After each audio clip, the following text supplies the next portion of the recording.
दर्शकवृन्द नमस्कार। नेपाली कांग्रेसका सभापति समेत रहेका प्रधानमन्त्री शेरबहादुर देउवा सत्तामा रहँदा नेकपा एमालेका अध्यक्ष केपी शर्मा ओली प्रमुख प्रतिपक्षी दलका नेता छन्। विगतमा ओली प्रधानमन्त्री हुँदा देउवा प्रमुख प्रतिपक्षी दलका नेता थिए। यी दुई नेताबीच कमै मात्र टकराव देखिन्छ।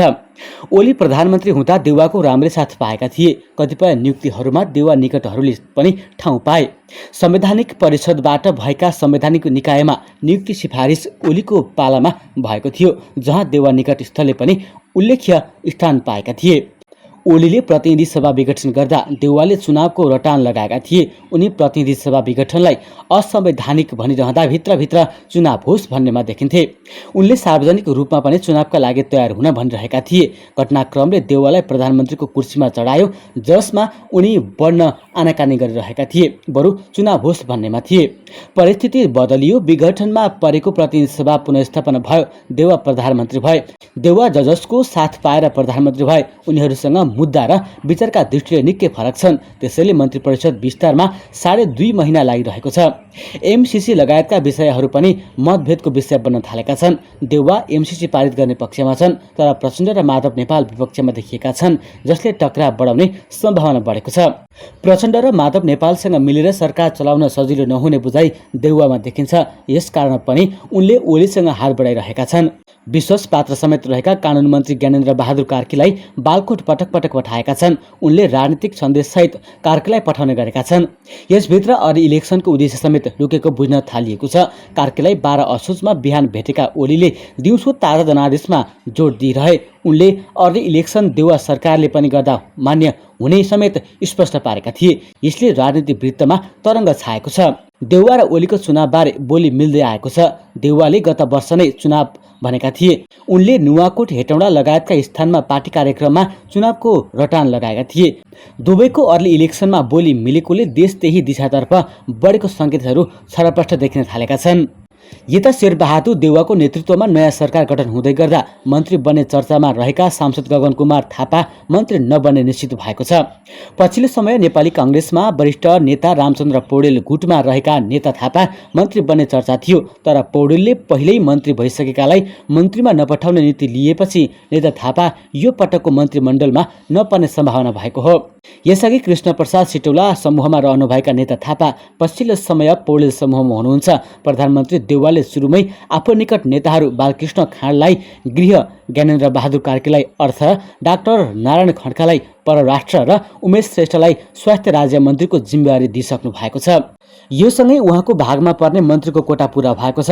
उहाँले वरिष्ठ नेता रामचन्द्र पौडेल र कृष्ण प्रसाद सिटौला पक्षका नेतालाई मन्त्री बनाउनु पर्नेछ। जबकि कांग्रेसले सरकारमा प्रधानमन्त्री सहित 7 मन्त्रालय पाउने गठबन्धनभित्र सहमति भएको बताइन्छ। सो अनुसार अब कांग्रेसको भाग 3 मन्त्री परेको छ। प्रधानमन्त्री कार्यालय स्रोतका अनुसार बुधबार बेलुकासम्ममा मन्त्रीमण्डल विस्तार हुने सम्भावना रहेको छ। सिटौला पक्षबाट पनि 1 मन्त्री बन्ने निश्चित छ, जसमा उमाकान्त चौधरी र भीमसेन दास मध्येबाट 1 मन्त्री बन्ने सम्भावना रहेको बुझिएको छ। राजनीतिक दल सम्बन्धी अध्यादेशका कारण लामो समयसम्म मन्त्रीमण्डल विस्तार हुन सकेको थिएन, तर राष्ट्रपति भण्डारीले केही दिन अघि उक्त अध्यादेश खारेज गरिदिएपछि मन्त्रीमण्डल विस्तारको बाटो खोलेको हो।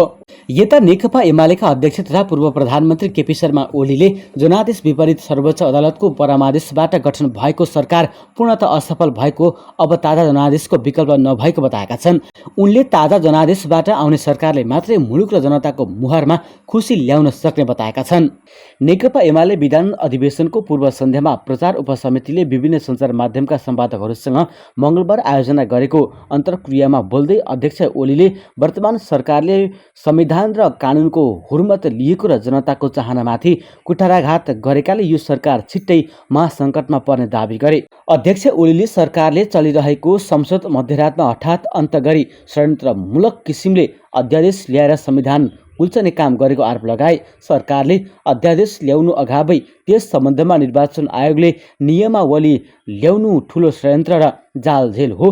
अब यस्ता जालझेल र षड्यन्त्र लामो समयसम्म टिक्न सक्दैन, अध्यक्ष ओलीले भने।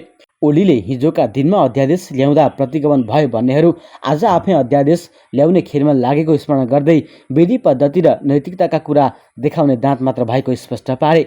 एमाले अध्यक्ष ओलीले वर्तमान अपवित्र गठबन्धनको सरकारले विभिन्न बहानामा संघीय लोकतान्त्रिक गणतन्त्रात्मक शासन व्यवस्था कमजोर बनाउने काम गरेको र त्यो आफूहरूका लागि कदापि सह्य नहुने चेतावनी दिए। प्रधानमन्त्री ओलीले ताजा जनादेशमा जाने आफूहरूको निर्णय रोकेर सर्वोच्च अदालतले गल्ती गरेको दोहोर्याए। अहिले संसद चल्न सकेको छैन, त्यसैले ताजा जनादेशबाट नयाँ संसद नबन्दासम्म भद्रकोल अवस्थामा रहेको संसद चल्न सक्दैन, अध्यक्ष ओलीले भने।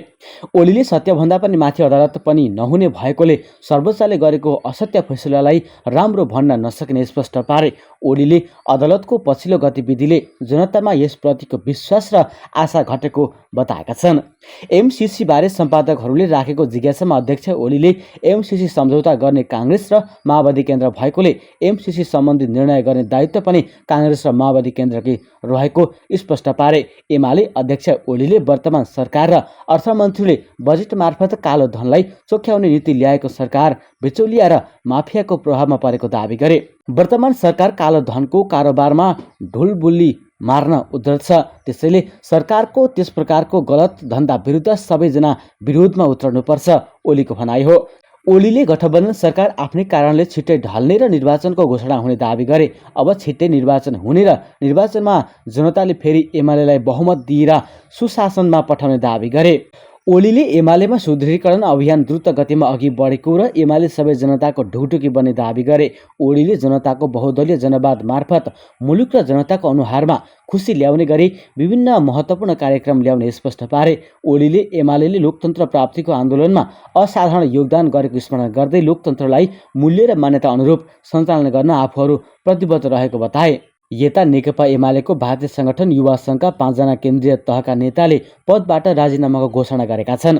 प्रदेश 2 बाट प्रतिनिधित्व गर्ने उनीहरूको युवा सङ्घको अध्यक्षतालाई सम्बोधन गरेर पत्र लेख्दै राजीनामाको घोषणा गरेको बताइएको छ। राजीनामा दिनेहरूमा युवा सङ्घ स्थायी कमिटी सदस्य राकेश राजगिरी, नरेश शाह तुराहा, निवेश कुमार, केन्द्रीय सदस्य द्वय बिरबल कुशवाहा र सञ्जय यादव रहेका छन्। उनीहरूले आफूहरूले प्रतिनिधित्व गर्ने प्रदेश 2 मा पार्टी कमिटीका नेताहरूले विचार र विधिविहीन हुकुमी शैलीमा पार्टीलाई लगेको आरोप समेत लगाउन भ्याए। उनीहरूले नेकपा विभाजनपछि आफूहरूले एमालेलाई नेकपाका निरन्तरताको रूपमा अगाडि बढाए मात्रै पार्टी नेतृत्वलाई साथ दिन सकिने भन्दै आएपछि मूल नेतृत्वको एकता नस्वीकारेर एकलौटी ढङ्गले पार्टी सञ्चालन गरेको दावी गरेका छन्।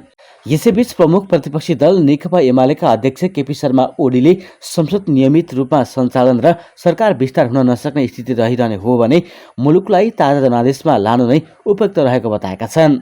एमालेको आसन्न विधान महाधिवेशनका सन्दर्भमा विभिन्न सञ्चार माध्यमका सम्पादक एवं वरिष्ठ पत्रकारहरूसँगको छलफलमा अध्यक्ष ओलीले यही सरकारले प्रतिनिधि सभाको कार्यकाल अगावै निर्वाचन गराएर आफूहरू प्रतिपक्षमै रहेर सहभागी हुने स्पष्ट गरे। पत्रकारको एक प्रश्नमा पूर्व प्रधानमन्त्रीले भने संसद र जनताको स्थिरता र समृद्धिको चाहनाका लागि दिएको बहुमूल्य समय बर्बाद हुँदैछ। यस्तो अवस्थामा अर्ली इलेक्सनमा जान उपयुक्त हुन्छ।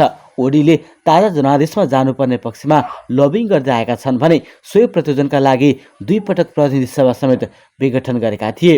लोकतान्त्रिक प्रणालीमा जाँदा जनादेशमा जाने कुरालाई प्रतिगमन नभई अग्रगमन भन्नुपर्ने तर्क गर्दै उनले विगतमा प्रतिनिधि सभा विघटन गर्ने आफ्नो निर्णयलाई सर्वोच्च अदालतबाट पुनः स्थापना गराइएमा आफूहरूले आलोचनासहित फैसलालाई मानेको पनि स्पष्ट गरे। यता सरकारले राजनीतिक दल विभाजन सम्बन्धी अध्यादेश फिर्ता लिएसँगै सत्ता गठबन्धन आबद्ध दल मन्त्री परिषद विस्तारमा जुटेका छन्। अध्यादेश फिर्ता भएसँगै दलहरूबीच मन्त्रालय भागबण्डा बारे सहमति भएको हो। सहमति अनुसार गठबन्धन आबद्ध नेपाली काङ्ग्रेसले 7 मन्त्रालय लिनेछ। यस्तै माओवादी केन्द्र, नेकपा एकीकृत समाजवादी र जनता समाजवादी पार्टी जसपाले 6 मन्त्रालय लिने सहमति बनेको छ। गठबन्धन आबद्ध दल बीचमा काङ्ग्रेसले कुल 7, माओवादी, नेकपा एकीकृत समाजवादी र जसपा बीच समान रूपमा 1 राज्य मन्त्रीसहित 6 मन्त्रालय बाँडफाँड गर्ने सहमति भएको छ, गठबन्धनका एक शीर्ष नेताले भनेका छन्। संविधानमा भएको व्यवस्था अनुसार प्रधानमन्त्री शेरबहादुर देउवाले सरकारमा कुल 25 मन्त्री राख्न पाउँछन्। मन्त्रालयको भागभन्दा केही दिन अगाडि नै टुङ्गिएको हो। सम्भवतः बुधबार मन्त्री परिषद विस्तार गर्ने सहमति भएको छ। काङ्ग्रेसले कुल 7, माओवादी, नेकपा एकीकृत समाजवादी र जसपाले समान रूपमा 1 राज्य मन्त्रीसहित 6 मन्त्रालय लिने गरी सहमति जुटेको हो, गठबन्धनका एक नेताले थपेका हुन्। 29 असारमा सर्वोच्च अदालतको परामर्शबाट प्रधानमन्त्री नियुक्त भएका प्रधानमन्त्री देउवाको मन्त्री परिषदमा हाल एक राज्यमन्त्रीसहित 6 जना मन्त्री छन्। सरकार बनेको 1.5 महिना हुँदा पनि प्रधानमन्त्री देउवाले सरकार विस्तार गर्न नसकेको भन्दै चौतर्फी आलोचना हुँदै आएको थियो। मन्त्रालयको भागभण्डामा सहमति जुटेसँगै गठबन्धन आबद्ध दलबाट प्रधानमन्त्रीलाई मन्त्रीको सूचीमा बुझाउने क्रम समेत सुरु भएको छ।